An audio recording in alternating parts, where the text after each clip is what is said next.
నమస్తే, welcome to Telugu రాజ్యం. నేను శిరీష. కాపులను చంద్రబాబు అలా కూల్ చేయబోతున్నారా? ప్రస్తుతం ఏపీలో కాపులు అటు చంద్రబాబు పైన, ప్రధానంగా ఇటు పవన్ కళ్యాణ్ పైన కారాలు మిరియాలు నూరుతున్నారనే చర్చ బలంగా నడుస్తుందని అంటున్నారు.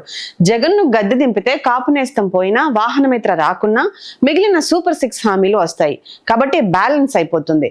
పైగా తమ సామాజిక వర్గానికి చెందిన వ్యక్తి ప్రభుత్వంలో కీ రోల్లో ఉంటారని ఆశించారు.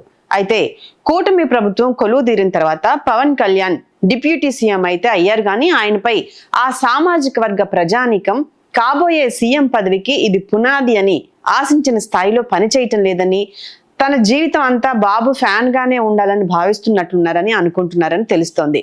ఎన్ని ఘోరాలు జరిగినా వాటిపై ఆయన స్పందించే తీరు జుగుత్సాపరంగా ఉందనే కామెంట్లు వినిపిస్తున్నాయని అంటున్నారు. ఈ నేపథ్యంలో ఎవరైతే తమను బ్లైండ్ గా నమ్మి అందరం ఎక్కిచ్చారో వారే తిరిగి దింపేసే ప్రమాదం తలెత్తే అవకాశం ఉందని భావించారో ఏమో గానీ కాపులను ఏదో రకంగా కూల్ చేసి తమకు శాశ్వత ఓట్ బ్యాంక్ గా మార్చుకోవాలని చంద్రబాబు భావిస్తున్నారని అంటున్నారు.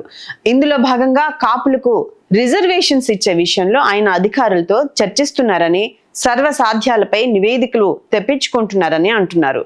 వాస్తవానికి గత 3 దశాబ్దాలుగా కాపులకు తీరని కోరికగా ఉంది కాపులకు రిజర్వేషన్లు అనే అంశం. ఇందులో భాగంగా వారిని బీసీలలో చేర్చాలని డిమాండ్ ఉంది. ఈ డిమాండ్ మీద కాపు నేత ముద్రగడ పద్మనాభం 1994 నుంచి ఆందోళన చేస్తూనే ఉన్నారు. ఈ మేరకు 2014లో చంద్రబాబు ఎన్నికల్లో హామీ ఇచ్చినా అది నెరవేరలేదు. అయితే ఇప్పుడు టీడీపీ కూటమి ప్రభుత్వం మరోమారు అధికారంలోకి వచ్చింది. కాపులకు వారి రిజర్వేషన్ల కోరిక తీర్చాలని, ఆ విధంగా ఆయన వారిని శాంతింపజేయాలని ముఖ్యమంత్రి చంద్రబాబు భావిస్తున్నారు అని అంటున్నారు. అయితే బీసీ రిజర్వేషన్లు అంటే ఇది మళ్లీ ఇబ్బందుల్లో పడుతుంది. పైగా బీసీలు కూడా దీన్ని తీవ్రంగా వ్యతిరేకిస్తున్నారు. ఇదే క్రమంలో రిజర్వేషన్లు 50% పెంచకుండా ఉండాలని సుప్రీంకోర్టు తీర్పు ఉంది. దీంతో చంద్రబాబు మరో మార్గంలో వెళ్తారని అంటున్నారు. ఇందులో భాగంగా కేంద్రం తీసుకొచ్చిన ఈబీసీ కోటాను ఉపయోగించాలని భావిస్తుందని అంటున్నారు. ఆర్థికంగా వెనుకబడిన వర్గాలకు ఇస్తున్న రిజర్వేషన్లు 10% కేటాయించగా ఇందులో నుంచి 5% రిజర్వేషన్లు కాపులకు ఇవ్వాలని చంద్రబాబు ప్లాన్ చేస్తున్నారని అంటున్నారు. ఇక్కడ గమనించాల్సిన విషయం ఏంటంటే, గతంలో అధికారంలో ఉన్నప్పుడు కూడా చంద్రబాబు కాపులకు రిజర్వేషన్లు ఇస్తా అని చెప్పి ఓ జీవో తెచ్చారు. అయితే దానికి చట్టబద్ధమైన ఇబ్బందులు ఉన్నాయని అది చెల్లలేదు. ఇప్పుడు కూడా కేంద్రంలో ఎన్డీఏ ప్రభుత్వమే ఉంది, కానీ వ్యూహాత్మకంగా అలా చేశారో, కాపులను ఏమార్చడానికి అలా చేశారో తెలియదు, కానీ నాడు అలా జరిగిపోయింది. ఈ సమయంలో చంద్రబాబు మరోసారి ఇలాంటి ప్రయత్నం చేస్తున్నారని అంటున్నారు.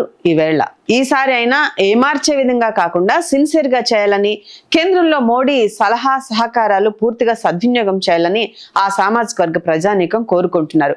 అయితే కాపులను బీసీలో చేర్చడం అంటే ఇది ఈబీసీనా అనేది మరో ప్రశ్న. Please do subscribe to Telugu Rajyam channel. Please do subscribe to Telugu Rajyam channel. Please do subscribe to Telugu Rajyam channel. Hi అండి, నేను మీ ఆర్పీని, నెల్లూరు పెద్దారెడ్డి చేపల పులుసు ఓనర్ని. మీరు తెలుగు రాజ్యం అనే ఈ యూట్యూబ్ ఛానల్ సబ్స్క్రైబ్ చేసుకుని మంచి మంచి వీడియోలతో వస్తారు. Thank you so much.